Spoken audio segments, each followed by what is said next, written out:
Simran madam, চলুন মেডিসিনটা খেয়ে নেবেন। এখনো পর্যন্ত তো কিছু খাননি। আমার এখন খিদে নেই, আমি পরে খেয়ে নেব।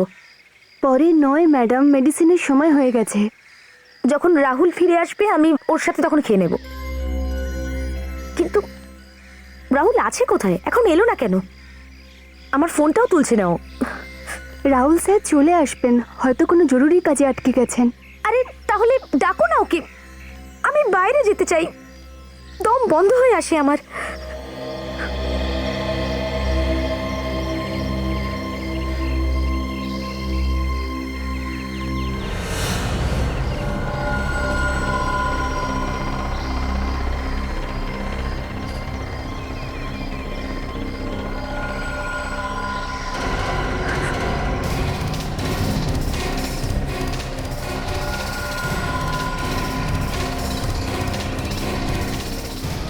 হ্যাঁ, অনিতা, অনিতা, ললিত, তাড়াতাড়ি এসো, কোথায় মরে গেছো? হে ভগবান, কি হয়েছে ম্যাডাম? আপনি ঠিক আছেন তো? অনিতা, ওই ওই আমি দেখলাম ওই ওই বাড়িতে কি দেখলেন ম্যাডাম? একজন মহিলা চিৎকার করছে, কেউ মারছে ওনাকে।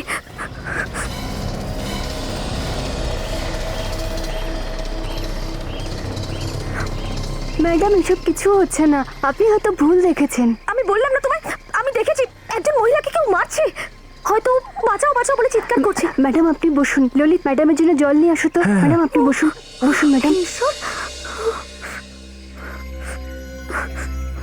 এই না, জলটা ধরো। এই নিন ম্যাডাম জল।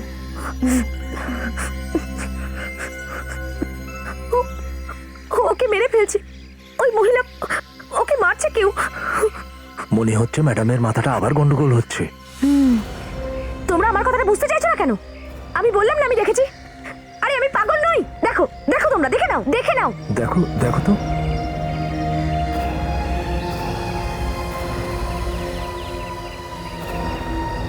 ম্যাডাম এসব কিচ্ছু নয়, যদি হ্যাঁ। হতো তাহলে তো আমিও দেখতে তাহলে? পেতাম। আমি মিথ্যে কথা বলছি না, আমি যেটা দেখেছি, দেখতে পেয়েছি।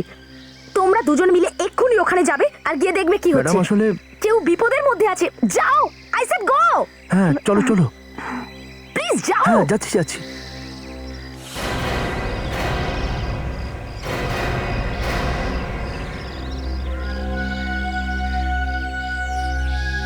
হে ঈশ্বর, ওই মহিলার, ওর যদি কিছু হয়ে যায়।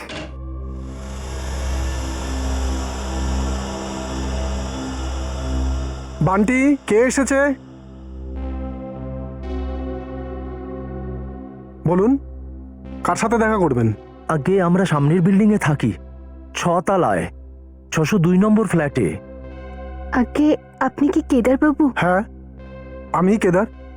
বলুন কি দরকার? আগে আগে আপনার ঘরে কি কি আমার বাড়িতে? আগে স্যার, আমাদের ওই যে ম্যাডাম, উনি বলছিলেন উনি নাকি আপনার ফ্ল্যাটে কোনো মহিলাকে মার খেতে দেখেছেন। কি? আরে তোমাদের মাথা খারাপ আছে কি বোকাগুলো? আরে এই বাড়িতে কোনো মহিলাই থাকে না, তার মার খাওয়ার প্রশ্ন আসছে কোথা থেকে? যদি তোমাদের বিশ্বাস না হয় এসো ভিতরে এসে দেখো। আসো, এখানে আমি আর আমার ছেলে থাকি, ব্যাস। যাও।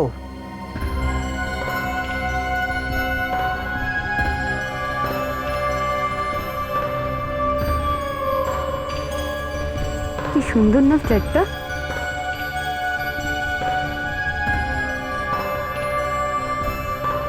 দেখা হয়েছে? হয়েছে শান্তি?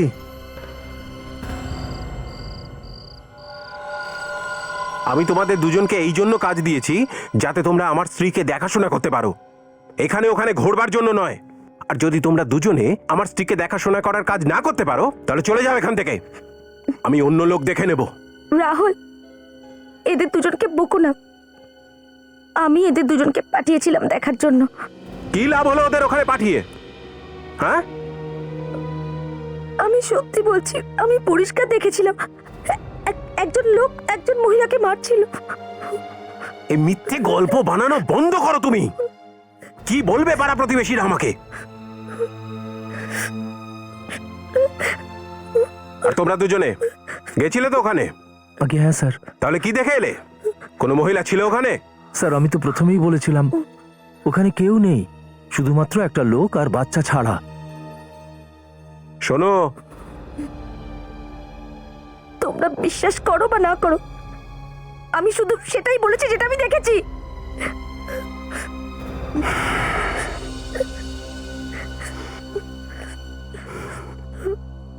দেখো সিমরান, আমি তোমাকে আগেও বলেছি আর এই শেষবার বলছি, এরকম কোনো কাজ করো না যাতে সবার মনে হয় যে তুমি সত্যিই পাগল হয়ে গেছো।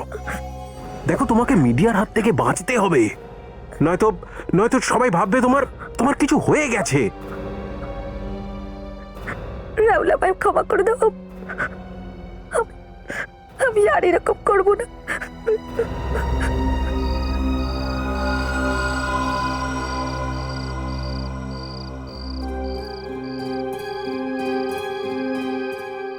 এটা কি করে হতে পারে? একটা লোক ওই মহিলাকে মারছিল।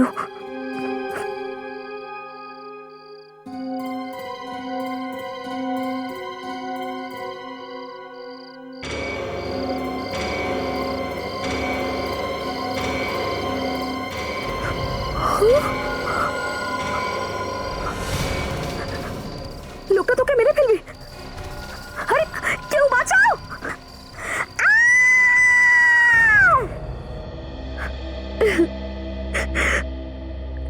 আমি বললাম তো স্যার, আপনারা আপনারা ওর কোনো কথা শুনবেন না, বিশ্বাস করবেন না। ও ও উল্টোপাল্টা কথা বলতেই থাকে। আপনি মাঝখানে কথা বলবেন না প্লিজ। আপনার সঙ্গে কথা বলবো একটু পরে। হ্যাঁ বলো সিমরান, তুমি খুন হতে দেখেছো সামনের বিল্ডিং এ? আপনারাও তো বিশ্বাস করছেন না আমার কথা, তাই না? না না, একদম নয়।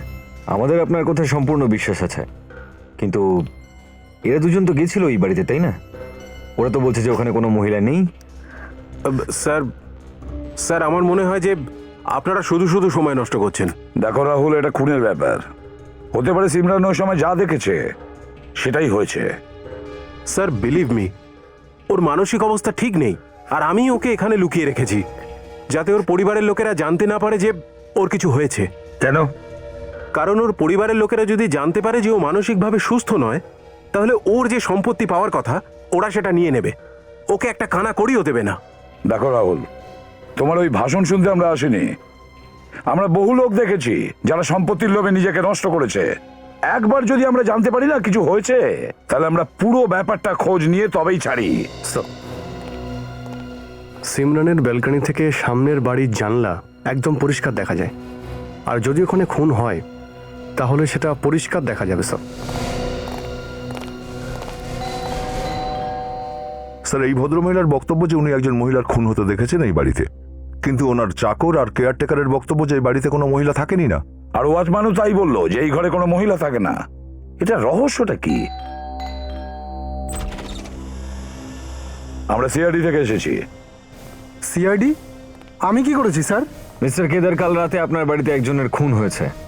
আপনার সামনের বিল্ডিং এ 6th ফ্লোরে সিমরান থাকে। ও দেখেছে এই খুনটা হতে। খুন আমার ঘরে, তাও এক মহিলার? হ্যাঁ, একজন মহিলা। কোথায় লুকিয়ে রেখেছো সেই লাশ? কেমন কথা বলছেন স্যার? এই বাড়িতে কোনো মহিলা থাকে না, এখানে আমি আর আমার ছেলে থাকি, ব্যাস। কাল ওনাদের কাজের লোককেও একই কথা বলেছি, আপনি নিজে দেখে নিন। এই পেন্টিং এইভাবে করা হচ্ছে কেন? কোথাও কোথাও পেন্ট করা হয়েছে, কোথাও কোথাও করা হয়নি কেন? আগে যেখানে যেখানে বলা হয়েছে সেখানে সেখানেই পেন্ট করেছি।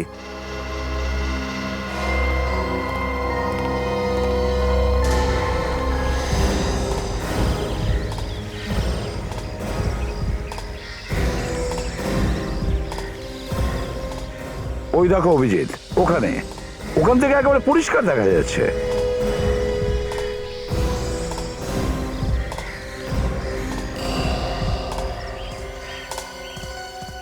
এটা কি করছেন স্যার? এক্ষুনি রং করা হয়েছে, খারাপ হয়ে যাবে। আশ্চর্য ব্যাপার, পুরো বাড়ি ছেড়ে জানলায় রং? স্যার এখান থেকে রং চটে যাচ্ছিল, তাই এখানেই আগে রং করেছি। আচ্ছা আচ্ছা আচ্ছা, তার মানে হচ্ছে আমরা এটা মেনে নেব যেটা আপনি বলছেন সেটাই সত্যি। হ্যাঁ স্যার, আমি সত্যি কথা বলছি, এখানে কিছু হয়নি স্যার। ওই মহিলা পাগল, মিথ্যা কথা বলছে। সত্যি না মিথ্যা সেটা তো পরে জানাই যাবে। স্যার। এই রংটা তুলে তুমি ফরেন্সিক ল্যাবে পাঠিয়ে দাও। Yes sir.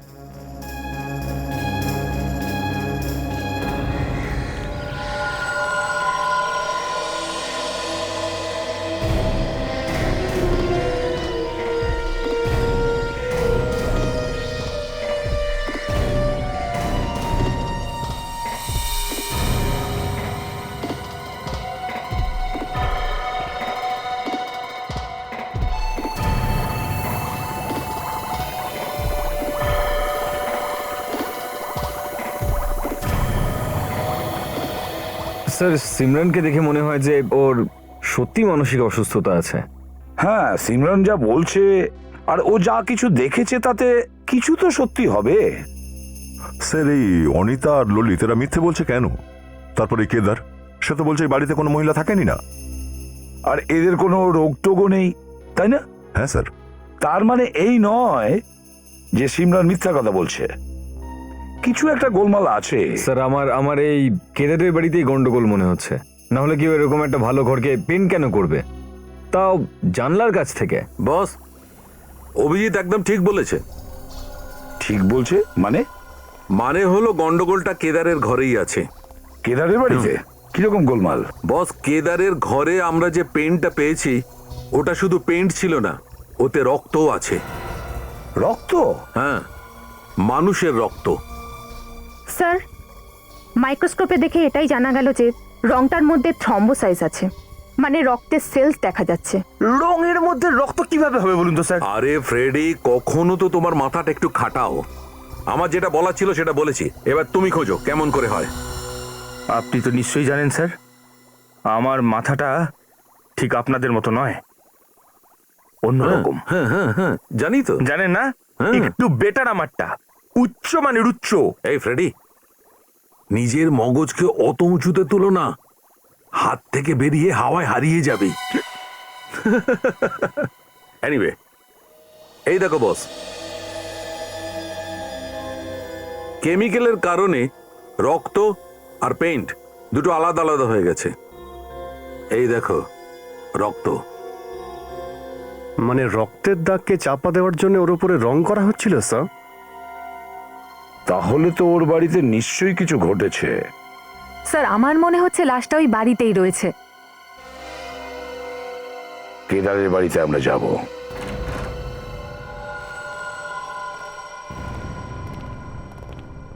স্যার, যদি এখানে খুন হয়ে থাকে তাহলে দুটো কথা আছে, হয় এখানে আমরা লাশটা পাবো অথবা পাবো না। আর যদি সত্যি সত্যি লাশ পাওয়া যায় তাহলে এই কেসে ফ্রেডির জন্য কোনো কাজ নেই। লাশ না থাকলেও বা কি কাজ আছে ওর? হাসুন হাসুন, ফ্রেডি তো কোনো কাজের না। রেক, চলো কাজে লেগে পড়ো। কেদার যদি সত্যি খুন করে থাকে তাহলে তো লাশটাকে এরকম খোলা জায়গায় রাখবে না স্যার। দয়া, ও যদি লাশটাকে দেওয়ালের মধ্যে পুঁতে দেয় তাহলে পুরো দেওয়াল ভেঙে দেখবো আমরা, কিন্তু লাশ আমাদের পেতেই হবে। স্যার, হ্যাঁ, লাশ ভেতরেও নেই। একটা কাজ করা যাক স্যার, লেবনয়েড টেস্ট করে দেখা যাক, জানা যাবে যে রক্ত কোথায় কোথায় রয়েছে। ঠিক আছে।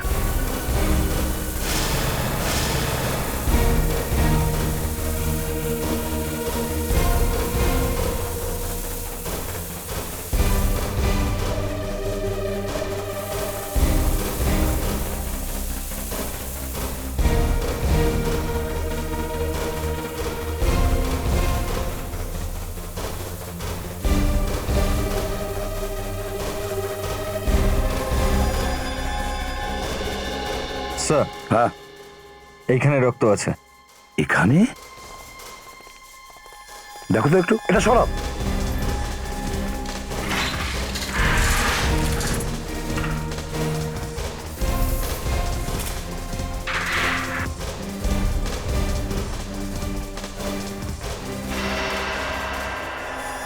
মাই গড, এত রক্ত!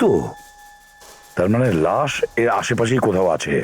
স্যার, এটাও তো হতে পারে যে ও অন্ধকারে লাশকে অন্য কোথাও সরিয়ে ফেলেছে। কিন্তু স্যার, লাশ বাইরে নিয়ে যাওয়ার সময় কেউ না কেউ তো দেখবে, কেউ না কেউ তো জানবে স্যার।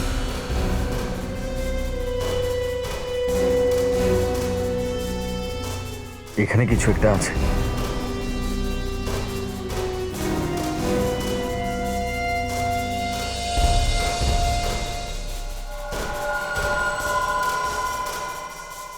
এইখানে আছে লাশ।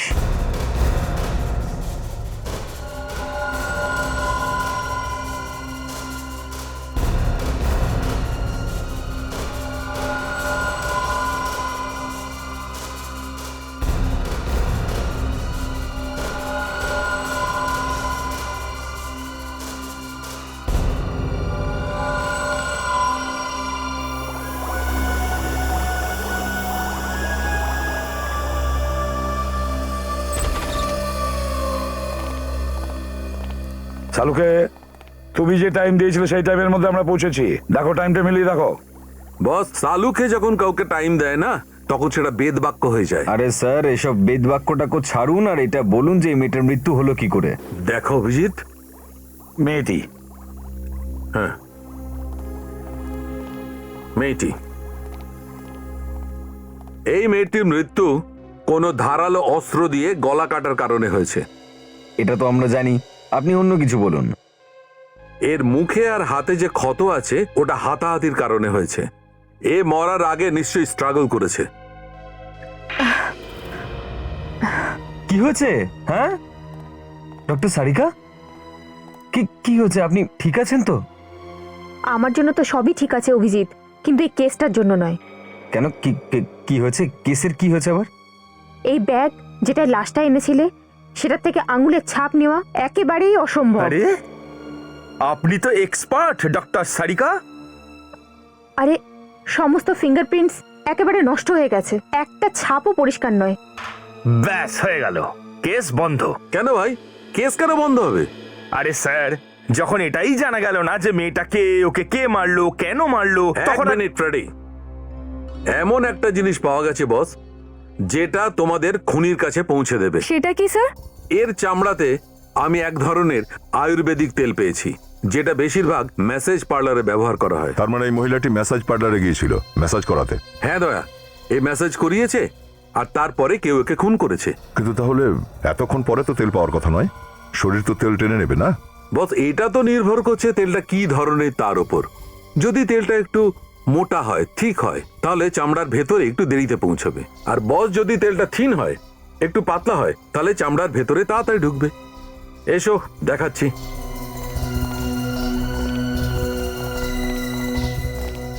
দেখো বস,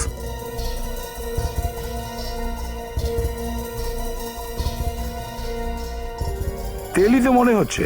আর একটা কথা বস, এই তেল সব ম্যাসাজ সেন্টারে পাওয়া যায় না, খুব কম লোক এই তেলটা ব্যবহার করে। এক্সিলেন্ট, তাহলে তো আমরা খুব সহজেই এই তেলটা খুঁজে পেতে পারি। প্রত্যেকটা ম্যাসাজ পার্লারে গিয়ে খোঁজ নাও, আর সঙ্গে সঙ্গেই মেয়েটির ফটো দেখাও।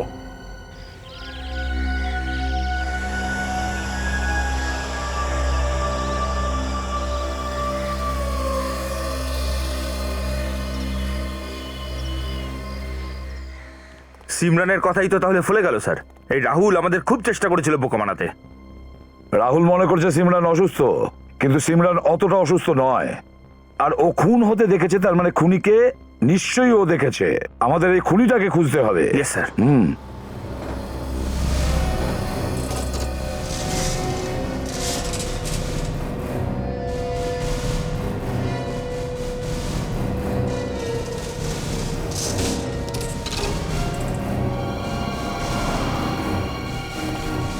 কি হচ্ছে এখানে রাহুল বাবু? হ্যাঁ, জিনিসপত্র প্যাক করা হয়ে গেছে? কোথায় যাওয়ার জন্য তৈরি হচ্ছিলেন?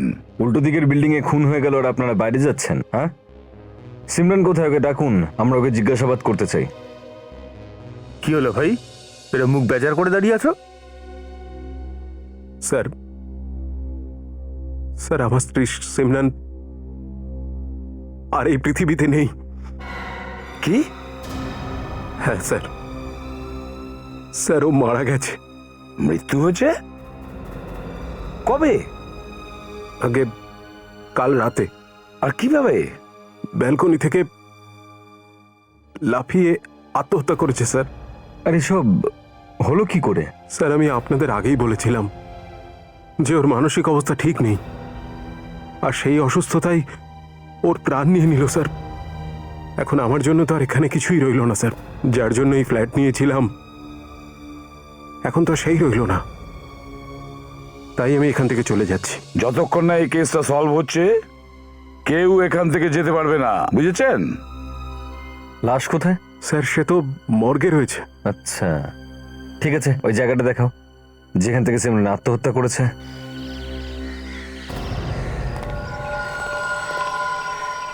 এখান থেকে স্যার।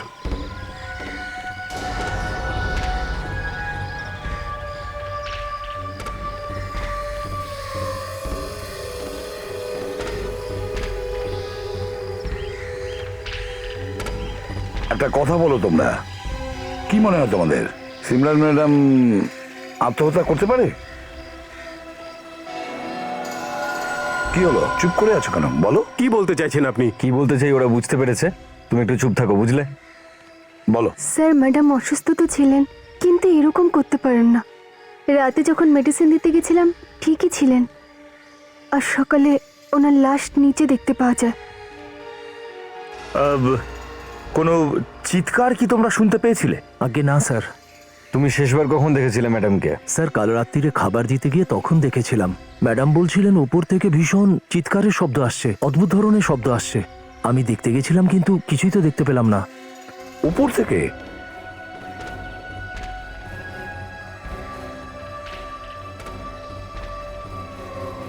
কে থাকে ওপরে? স্যার একজন বিধবা এসেছেন থাকতে কালকে রাত্রেই। ওনার নাম কণিকা। একটু ডাকো ওকে, হয়তো ও কিছু জানে। স্যার উনি তো সকালেই চলে গেছেন, ওনার ঘর বন্ধ আছে। ঠিক আছে, কোনো ব্যাপার না। আপনাদের মধ্যে কেউ কোথাও যাবেন না। আবার যদি জিজ্ঞাসাবাদ করা দরকার হয় তাহলে আপনাকে জিজ্ঞাসা করে নেব। ফেডরিক, লাশকে মর্গ থেকে ফরেন্সিক ল্যাবে পাঠিয়ে দিও। সরি।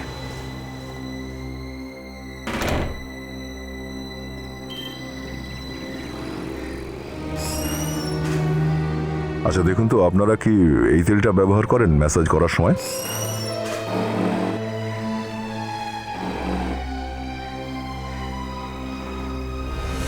শোনো, পুরো পার্লারটা আমি ক্লিন চাই। সবার অ্যাপয়েন্টমেন্ট নেবে, তারপর তাদের এন্টারটেইন করবে, ঠিক আছে? এক্সকিউজ মি, ইয়েস, অ্যাপয়েন্টমেন্ট আছে আপনাদের? অ্যাপয়েন্টমেন্ট তো নেওয়া হয়নি। Then I am really sorry, আমার স্পা একদম টোটালি ফুল। আপনাদের ফোন করে আসা উচিত ছিল। দেখুন, আমরা এখানে ম্যাসাজ করাতে আসিনি, আমরা এসেছি এটা জানতে যে আপনাদের এখানে কি এই তেলগুলো ইউজ করা হয়ে থাকে।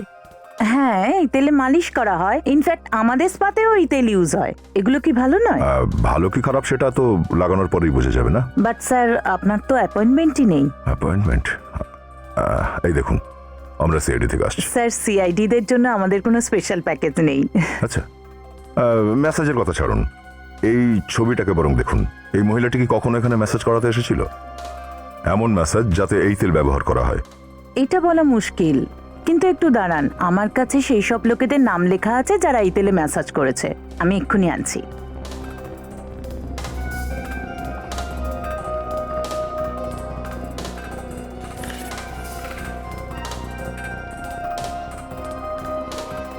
স্যার এদের মধ্যেই কেউ হবে যাকে আমরা খোঁজ করছি। ইয়েস স্যার, প্রায় 5 জন লেডিস এই ট্রিটমেন্ট করেছে। এই দেখুন। 5 জন? ঠিক আছে নাতাশা, এদের নামগুলো আর অ্যাড্রেস নোট করে নাও। Yes sir.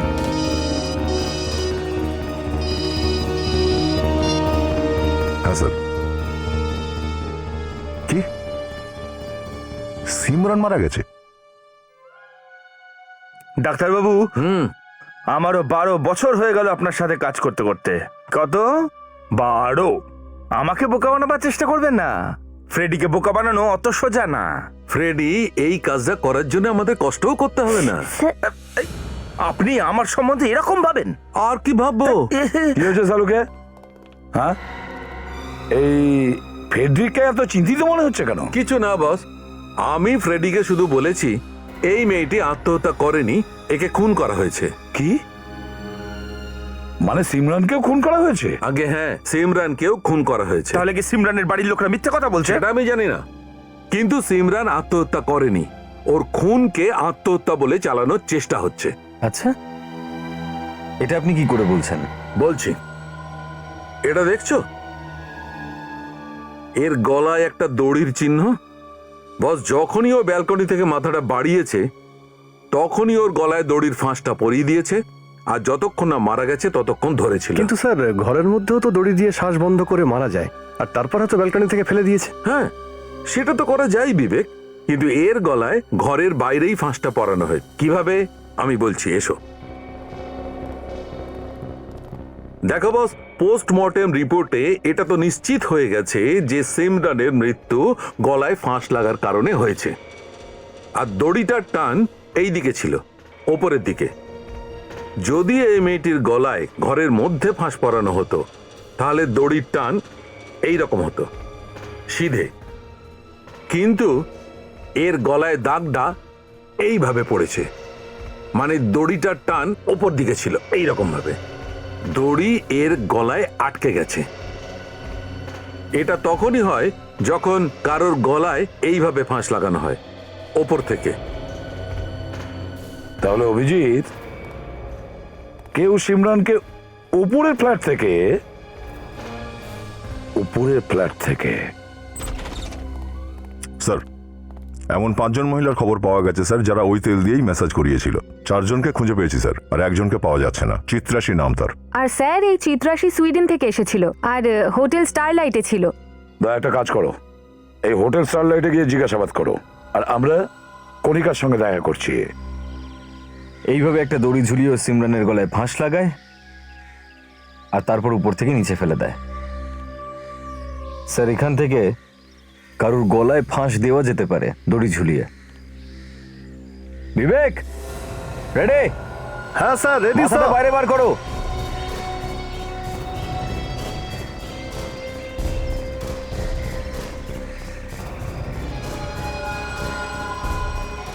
স্যার, টানুন।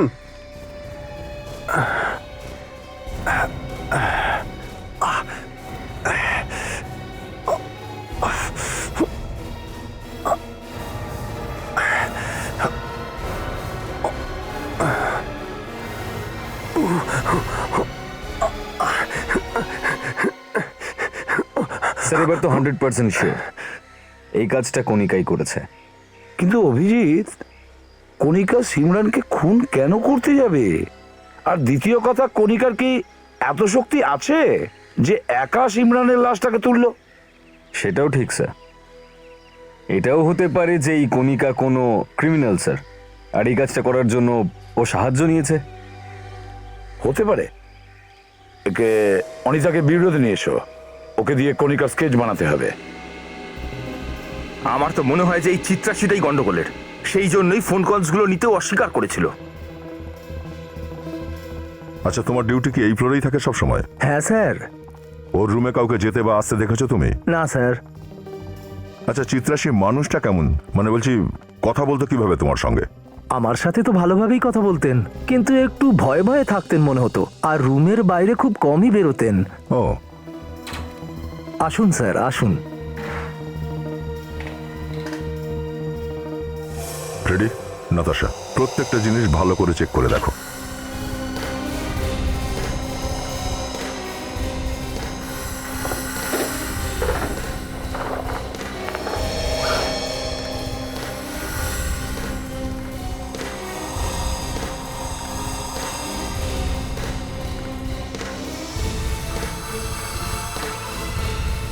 স্যার,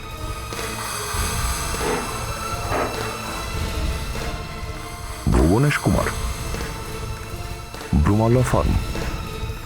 ল ফার্ম, মুম্বাইয়ের কোনো ল ফার্ম। কিন্তু ল ফার্মে এর কি কাজ? এটা একটু অদ্ভুত মনে হচ্ছে না আপনার? এই প্রশ্নের উত্তরটা তো এই ভুবনেশ কুমারই দেবে। চলো একে গিয়ে জিজ্ঞেস করি। চোখগুলো এরকম ছিল? হ্যাঁ, এইরকমই ছিল খানিকটা। খুব ছোট নয়, খুব বড়ও নয়, আর গালটা ভারী ছিল। আচ্ছা, চুলটা কেমন ছিল? চুল কালো, ঘন আর বড় বড়। অভিজিৎ, আমার সন্দেহ কণিকার দিকেই যাচ্ছে। আর সিমরানের মৃত্যুর পর থেকে কণিকা বাড়ি থেকে নিখোঁজ, মানে এটা পরিষ্কার ওরও হাত আছে এই খুনে স্যার। কিন্তু স্যার, ও সিমরানকে মারলই বা কেন? এটাই তো বুঝতে পারছি না স্যার। সিমরান আর চিত্রাশী, এদের দুজনের মৃত্যুর সঙ্গে কোনো না কোনো সম্বন্ধ নিশ্চয়ই আছে। কি সম্বন্ধ থাকতে পারে স্যার? ফেডিক সিমরান খুনিকে দেখতে পেয়ে গিয়েছিল চিত্রাশীকে মারার সময়, আর ধরা পড়ার ভয় তারপরে খুনি সিমরানকে মেরে ফেলে। এই নিন স্যার, স্যার ছবিটা তৈরি।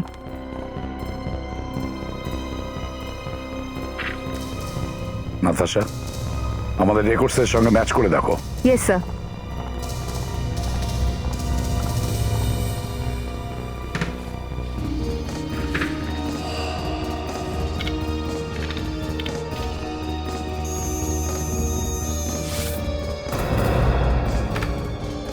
স্যার এ তো আমাদের রেকর্ডে রয়েছে, এই সুপারি কিলার আর এখন অব্দি 3টে খুন করেছে।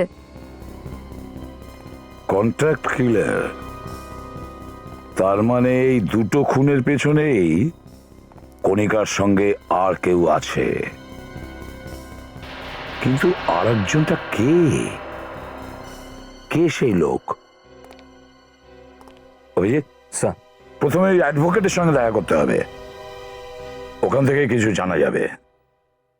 Please sit down. না, আমাদের বসবার সময় নেই, কিছু জিজ্ঞেস করার আছে আপনাকে। বলুন আপনাদের কিভাবে সাহায্য করতে পারি। আপনি কোনো চিত্রা শিখেছেন? চিত্রাশ্রী ফ্রম সুইডেন। আগে হ্যাঁ, সেই যে 3 দিন আগে সুইডেন থেকে ফিরেছে। আগে হ্যাঁ, আমি ওকে চিনি। কেন, কি ব্যাপার বলুন তো, কি হয়েছে? খুন হয়েছেন তিনি। খুন হয়েছে? হ্যাঁ। ও নো। ও আগে থেকেই জানতো যে ওর একটা বিপদ হতে পারে। আপনি জানতেন? কিরকম বিপদ ছিল তার জীবনে? স্যার, একটা খুন হয়েছিল আর এই কেসে উনি একজন সাক্ষী ছিলেন, আর ওই কেসের পেপারস নিয়ে উনি সুইডেন থেকে আমার কাছে এসেছিলেন। পেপারস? কিন্তু আমরা তো কোনো পেপারস ওর লাশের পাশ থেকে পাইনি, আর না ওর হোটেল থেকে যেখানে ও ছিল। এটা কি করে হতে পারে? ইম্পর্টেন্ট পেপারস ছিল সেগুলো, ওগুলো সাহায্যেই তো আমরা আসল খুনির কাছে পৌঁছতে পারতাম। আসল খুনি? কে সেই আসল খুনি? উনি তো বলেছিলেন দেখা হলে আমাকে বলবেন। উনিও বেঁচে নেই, আর পেপারসও তো এখন আমার কেসের এখন কি হবে? দেখুন, আপনি একদম চিন্তা করবেন না, আমরা ওই আসল খুনিকে খুঁজে বের করব, আর আপনার পেপারসও। শুধু এটা বলুন, ওই কেসটা কার ছিল? সেটা তো ব্ল্যাক স্টিল কোম্পানির ওনারের ছিল। Black steel company?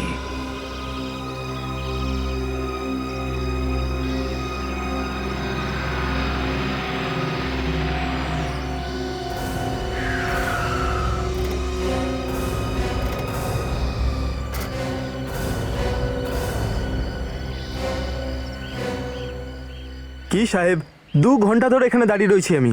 আধ ঘন্টার মধ্যে আপনারা না এলে আমি এক্ষুনি চলে যেতাম। মন দিয়ে স্কেচটা দেখ। এই মেয়েটার নাম কণিকা। আমরা এই মেয়েটাকেই খুঁজছি। কোথায় পাওয়া যাবে? কণিকা? হ্যাঁ, এ একটা খুন করেছে, কন্ট্রাক্ট কিলারে। সুপারি নিয়ে খুন করে, দেখেছিস একে? কণিকা? না সাহেব, এর নাম কণিকা হতে পারে না। কেন? কারণ এর নাম প্রীতি। আমি এর নাম প্রীতিই জানি। কোথায় পাওয়া যাবে সেটা তো আমি জানি না, কিন্তু হ্যাঁ, আজকাল এর কাছে অনেক টাকা পয়সা আছে শুনেছি। টাকা এসে গেছে অনেক। স্যার, খুন করার জন্য টাকা পেয়েছে নিশ্চয়ই। হতে পারে সাহেব। আর হ্যাঁ, এ ওর বোনের নামে একটা ফ্ল্যাট কিনছে পাওয়াইয়াতে। ফ্ল্যাট কিনবে? খবরটা পাক্কা তো? কি সাহেব, পুরো খবর দিচ্ছি তো পাক্কাই হবে। চলো ঠিক আছে। যা এখন তুই, যদি দরকার পড়ে তো আবার ফোন করবো। ঠিক আছে সাহেব, জয় হিন্দ। ফ্রেডি, এই ফ্ল্যাটের এলাকাটা ওর আশেপাশের সব এলাকায় যত প্রপার্টি ডিলার আছে তাদেরকে গিয়ে স্কেচটা দেখাও, আর বলো যে এইরকম দেখতে কোনো মহিলা যদি ওখানে ফ্ল্যাট কিনতে আসে তাহলে আমাদের যেন খবর করে। ঠিক আছে?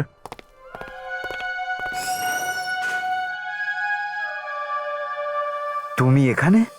সিআইডি দেখা করতে এসেছে। সিআইডির লোকেরা এখানে? এই কেসের ব্যাপারে ওনারা কিছু জানতে চান। কিন্তু ওদের এখানে কেন এনেছো? কেন, আমাদের সঙ্গে দেখা করলে কোনো অসুবিধা আছে? না, সেরকম কোনো ব্যাপার না, শুধু জানতে চাইছিলাম যে আপনাদের আমাদের সঙ্গে কি দরকার। একটা খুন হয়েছে, সে ব্যাপারে জিজ্ঞাসাবাদ করতে এসেছি। খুন? কার খুন? চিত্রাশীর খুন। চিত্রাশী? হ্যাঁ, চিত্রাশী 3 দিন আগে সুইডেন থেকে এসেছিল কিছু দরকারি কাগজ নিয়ে তোমাদের সহযোগিতা করতে। কি করে? কে করেছে? কবে হয়েছে? সেটা তো আমরাও খুঁজছি। চিত্রাশীকে কে খুন করেছে আর কেন করেছে? আমি জানতাম একদিন না একদিন ও নিশ্চয়ই এরকম করবে। কে কে এরকম করে দেবে? রাহুল। রাহুল? একে সিমরানের হাজবেন্ড রাহুল? হ্যাঁ, রাহুল, যার বিরুদ্ধে 3 বছর আগে আমরা কেস করেছিলাম। কিরকম কেস? ও কোম্পানির এমডি কে খুন করেছিল। যখন এই কেসটা চলেছিল তখন ওর বিরুদ্ধে কোনো প্রমাণ পাওয়া যায়নি, তাই ওই কেসটা বন্ধ হয়ে যায়। আর সেই কেসটাকে আবার ওপেন করতে গেছিলাম আমরা। রাহুলের বিরুদ্ধে কেস ওপেন করতে চলেছো? তাহলে সেদিন তোমরা রাহুলের বাড়িতে কি করছিলে? ম্যাম, আমরা চাইছিলাম যে এই কেসটা যদি কোর্টের বাইরেই মিটিয়ে নেওয়া যায়, সেই জন্যই ওর সঙ্গে দেখা করতে গেছিলাম ওর বাড়িতে।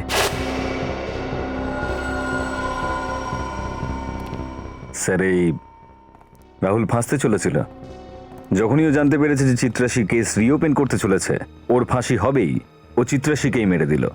আর স্যার চিত্রাশীকে মারার সময় সিমরান সেটা দেখে ফেলেছিল, আর কণিকাকে বলেও সিমরানকেও মেরে দিল।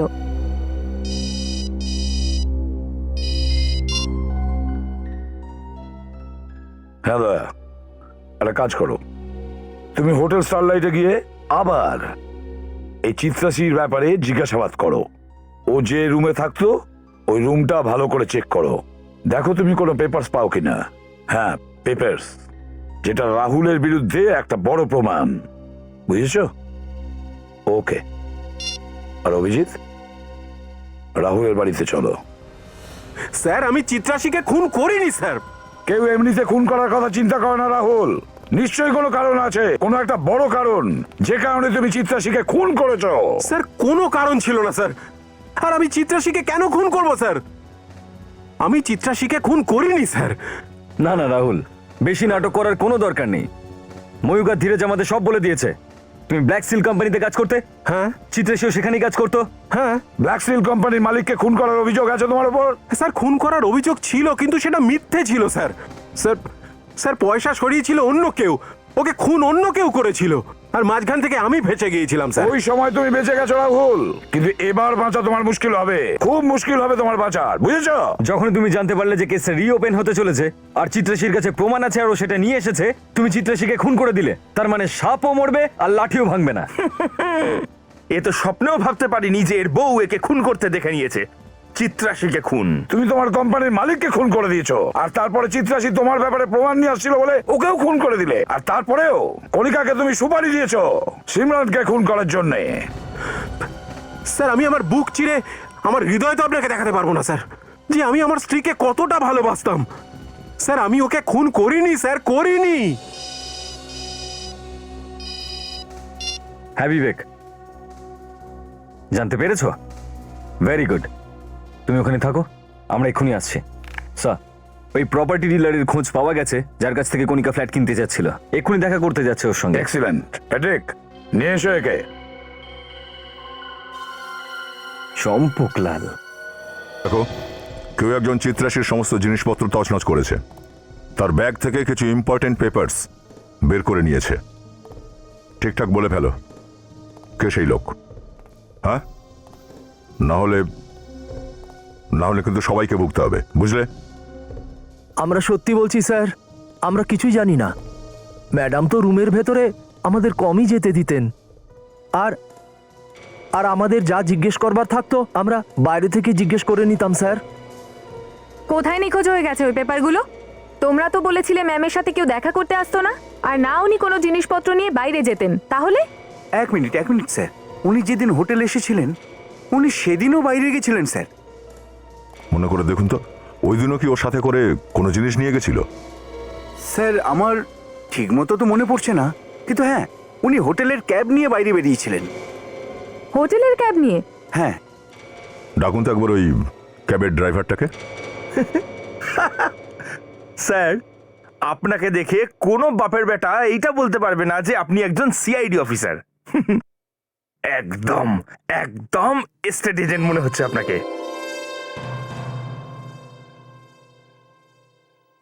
হ্যাঁ স্যার, এটা সত্যি। করতে হয় বিবেক, করতে হয়। অপরাধীদের ধরার জন্য অনেক কিছু করতে হয়।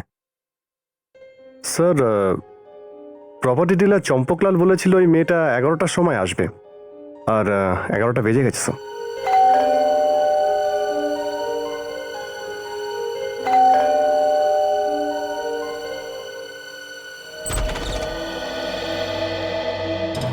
মিস্টার চম্পকলাল, চম্পক? চম্পক, হ্যাঁ একদম ঠিক চিনেছেন আপনি। আমি হচ্ছি চম্পকলাল, আর আমি যদি ভুল না করে থাকি তাহলে আপনি স্নেহা দেবী। আগে হ্যাঁ, আসেন আসেন আসেন আসেন। আপনি যে 4 BHK ফ্ল্যাটের সম্পর্কে আমাদের বলেছেন সেটা আমি আর আমার বোন দেখতে চাই। হ্যাঁ তো দেখিয়ে দেবো না আপনাকে, তাতে কি আছে। ঠিক আছে। সর্বনাশ, আসলে আমাদের এইদিকে একটা কথা আছে যে ঠিক বিয়ের সময় কোনে বলে, যাকে ব্যাপারটা হলো যে চাবিটা নেই। তো আপনি একটা কাজ করুন, আপনি আপনার বোনকে ততক্ষণে ডেকে নিন, আমি চাবিটাকে আনিয়ে নিচ্ছি।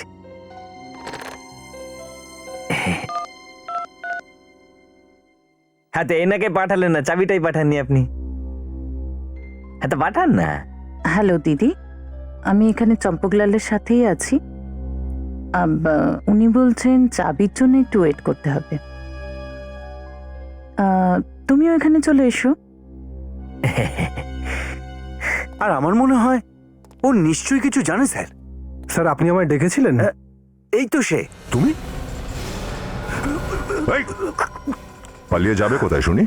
হ্যাঁ, এই কাহিনীটার শেষটা তো দেখে যাও। তো মিস্টার সোহন ওরফে কেদার, হ্যাঁ, এবার কাহিনীটা চটপট বলে ফেলো, আমাদের হাতে বেশি সময় নেই।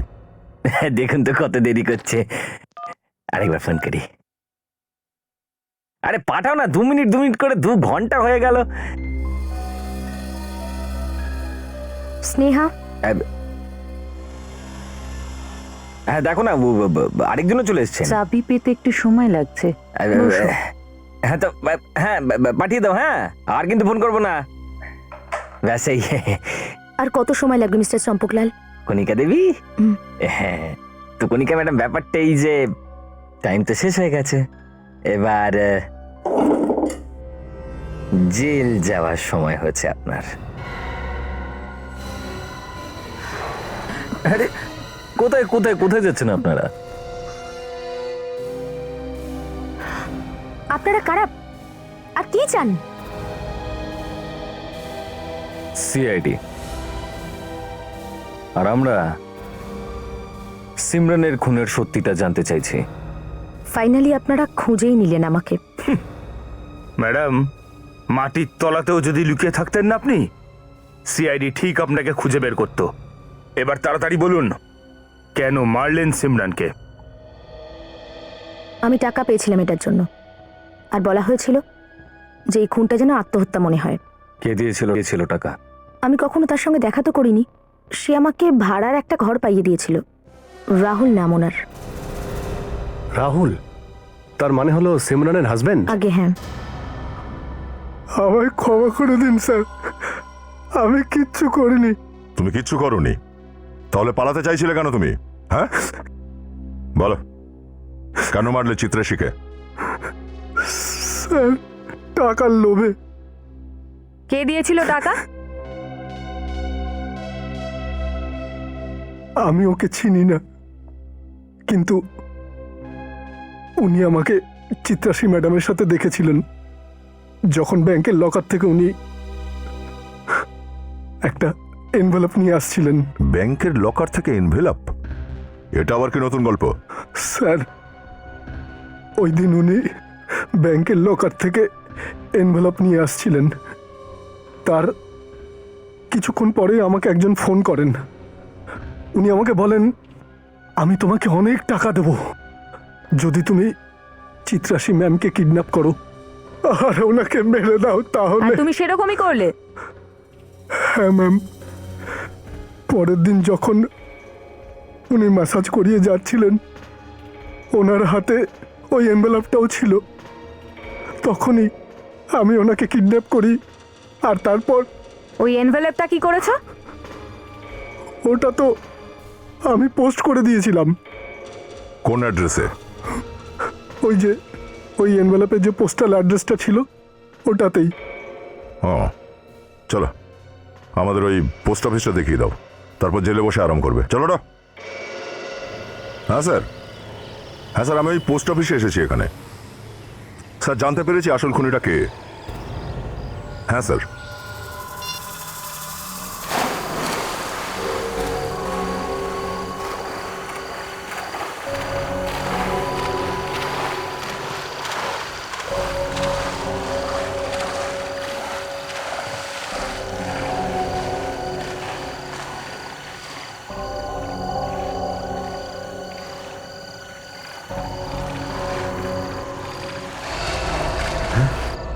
ওয়াচম্যান! ওয়াচম্যান! হোয়াট ইয়ার? আরে কোথায় বলে গেলি?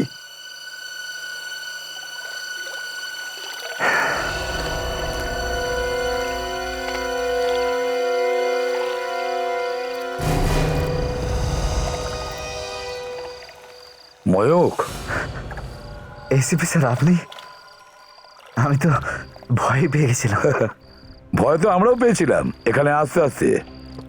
চলে আসুন ওপরে। কি ব্যাপার স্যার? যে লোকটা 3-3টে খুন করে সুইমিং পুলে আনন্দ করে সে আমাদেরও খুন করতে পারে, এই জন্য ভয় পাচ্ছিলাম। আমি কিছু বুঝলাম না। আরে বুঝতে পারছেন না? আসুন, আমি বুঝিয়ে দিচ্ছি, আসুন। আমি সব কিছু বুঝতে পারছি। আমি বললাম না আমি কিছু করিনি, আমি কিচ্ছু করিনি। আচ্ছা, কিচ্ছু করনি?